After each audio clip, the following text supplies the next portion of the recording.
Assalamualaikum warahmatullahi wabarakatuh. Halo teman-teman, kembali lagi bersamaku Alia Cahyani.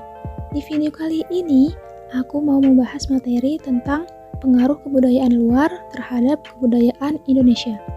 Dalam perkembangannya, kebudayaan Indonesia banyak dipengaruhi oleh kebudayaan-kebudayaan asing, seperti kebudayaan Hindu-Buddha, Barat, dan juga Islam.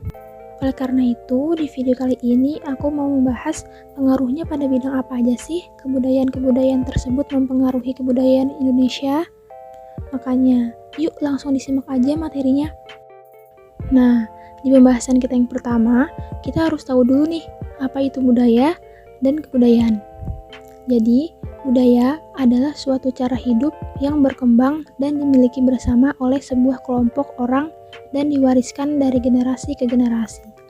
Budaya terbentuk dari banyak unsur yang rumit, termasuk sistem agama dan politik, adat istiadat, bahasa, perkakas, pakaian, bangunan, dan karya seni.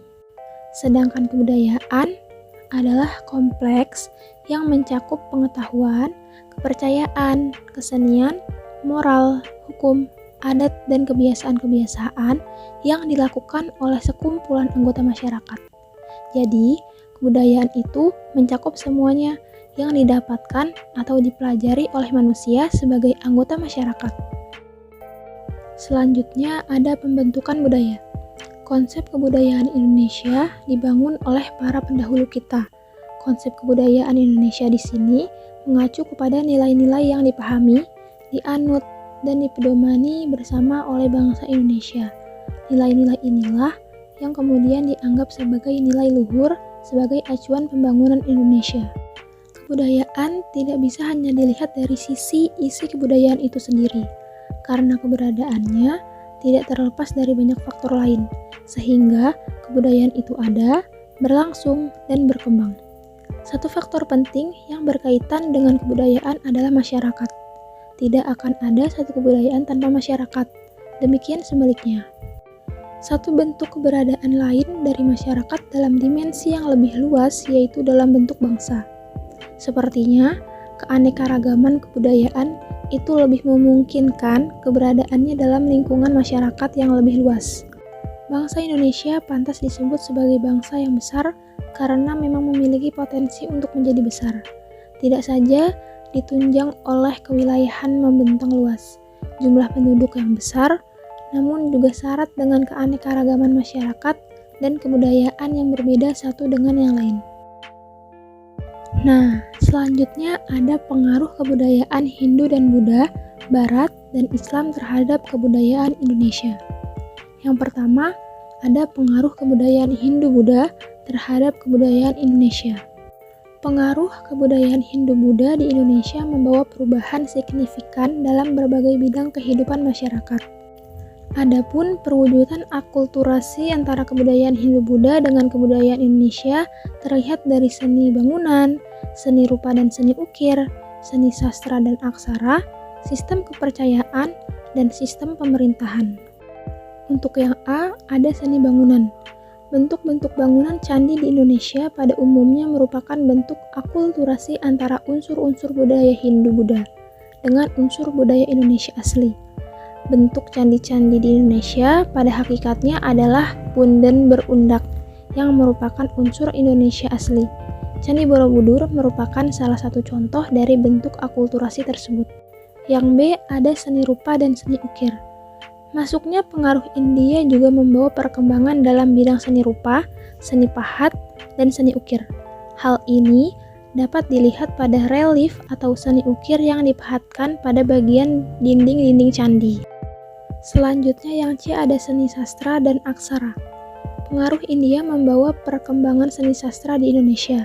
Seni sastra waktu itu ada yang berbentuk prosa dan ada yang berbentuk tembang atau puisi.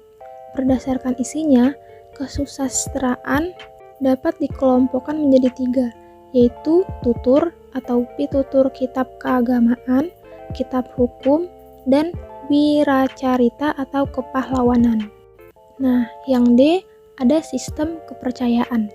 Sejak masa praaksara, orang-orang di Kepulauan Indonesia sudah mengenal simbol-simbol yang bermakna filosofis. Masyarakat waktu itu sudah percaya adanya kehidupan sesudah mati, yakni sebagai roh halus. Oleh karena itu, roh nenek moyang dipuja oleh orang yang masih hidup atau animisme. Setelah masuknya pengaruh India, kepercayaan terhadap roh halus tidak punah. Misalnya, dapat dilihat pada fungsi candi. Fungsi candi atau kuil di India adalah sebagai tempat pemujaan. Dan yang ada sistem pemerintahan. Setelah datangnya pengaruh India di Kepulauan Indonesia, dikenal adanya sistem pemerintahan secara sederhana. Pemerintahan yang dimaksud adalah semacam pemerintahan di suatu desa atau daerah tertentu. Salah satu bukti akulturasi dalam bidang pemerintahan, misalnya seorang raja harus berwibawa dan dipandang memiliki kekuatan gaib seperti pada pemimpin masa sebelum Hindu-Buddha. Karena raja memiliki kekuatan gaib, maka oleh rakyat raja dipandang dekat dengan dewa. Raja kemudian disembah, dan kalau sudah meninggal, rohnya dipuja-puja. Di materi kita selanjutnya ada pengaruh kebudayaan Barat terhadap kebudayaan Indonesia. Pengaruh interaksi dengan budaya Barat mewarnai kehidupan masyarakat Indonesia. Pertumbuhan penduduk yang semakin meningkat di negara ini, ditambah dengan masalah persediaan bahan pangan, bahan energi, dan bahan industri strategis yang kian langka. Serta kesenjangan penguasaan teknologi semakin lebar berisiko pada pergeseran perbedaan dan kepentingan di masyarakat. Lebih dari itu, kehadiran budaya Barat seakan mendominasi dan selalu menjadi tren center masyarakat. Kebiasaan dan pola hidup orang Barat seakan menjadi cermin modern. Selanjutnya ada pengaruh kebudayaan Islam terhadap kebudayaan Indonesia. Yang pertama itu dapat dilihat dari seni bangunan yang meliputi bangunan masjid, bangunan makam, dan juga bangunan istana. Yang kedua dapat dilihat dari aksara dan seni rupa. Yang ketiga dapat dilihat dari seni sastra. Yang keempat dapat dilihat dari sistem pemerintahan. Yang kelima dapat dilihat dari sistem kalender. Dan yang keenam dapat dilihat dari filsafat dan ajaran Islam. Nah, selanjutnya adapun manfaat mempelajari kebudayaan-kebudayaan yang mempengaruhi kebudayaan Indonesia. Ada apa aja sih? Nah, yang pertama itu untuk mewujudkan suatu akulturasi kebudayaan. Yang kedua, dapat memperkembangkan atau memperkaya budaya sendiri. Yang ketiga, pola pikir masyarakat menjadi lebih maju sehingga mendukung modernisme. Yang keempat, ilmu pengetahuan berkembang lebih baik.